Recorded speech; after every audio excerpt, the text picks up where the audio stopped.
Le mot de révolte est le bon, mais on l'a, on va dire, imprimé différemment parce que du côté niçois, on est resté hyper concentré dans le vestiaire.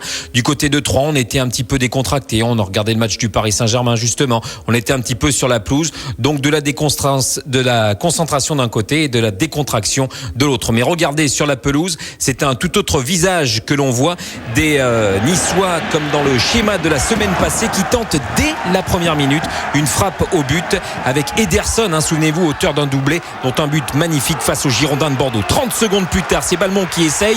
Il y a Lasland qui marque, mais ce but est refusé pour une position de hors-jeu. Lasland râle, regardez pourquoi.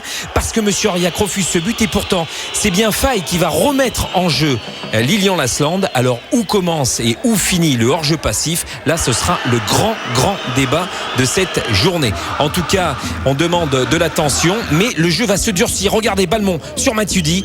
Il n'y aura pas de carton, juste un coup franc. Là, c'est le tacle derrière sur Nivet qui aurait pu faire très mal, et le jeu va reprendre tranquillement, et ça, c'est ce que l'on aime, voir du bon football, voir des occasions avec Koné notamment qui tente sa chance, et ce ballon qui a été détourné par le Chrome. Le jeu est niçois, il est omniprésent avec Ederson puis Koné qui tente sa chance. Ronan Le Chrome détourne encore et vient de gagner son deuxième face à Koné. Et puis l'action de cette première période, 48e minute, 3 minutes d'arrêt de jeu, le ballon dans les pieds de Fanny, il y a Koné et surtout Lilian Lasland qui vient ouvrir le score, on va le dire, au meilleur moment bien entendu de cette rencontre, mais surtout c'est un jeu, regardez l'intelligence de Koné qui laisse filer Rod Fanny dans son dos pour se retrouver en position de marquer, mais là encore il va laisser filer pour Lilian Lasland. Ça fait 1-0 à la pause, et à la pause les joueurs troyens vont revenir 2 minutes avant les Niçois pour s'échauffer, rentrer dans cette seconde période.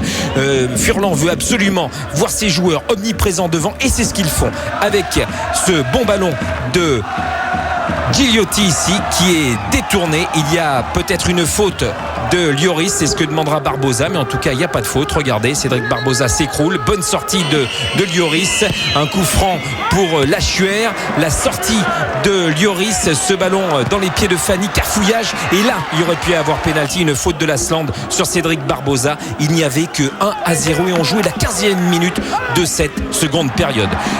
Du côté d'Antonetti, on demande à l'équipe de sortir, d'aller plus haut, c'est ce que fait Koné, et Koné va glisser ce ballon à la 59e minute sur la tête de Lilian Lasland qui s'offre un doublé.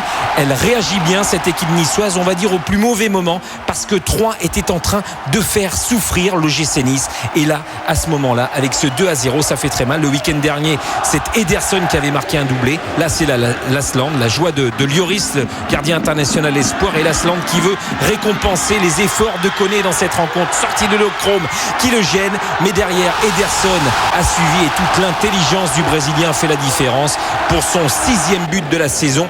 Et cette équipe de Nice n'avait plus marqué 3 buts depuis octobre dernier, c'était ici même face à Lorient. Victoire 3-0 donc de l'OGC Nice face à l'Estac grâce à cet homme. Quant à Lilian Lasland, il court toujours grâce à un doublé et une belle victoire.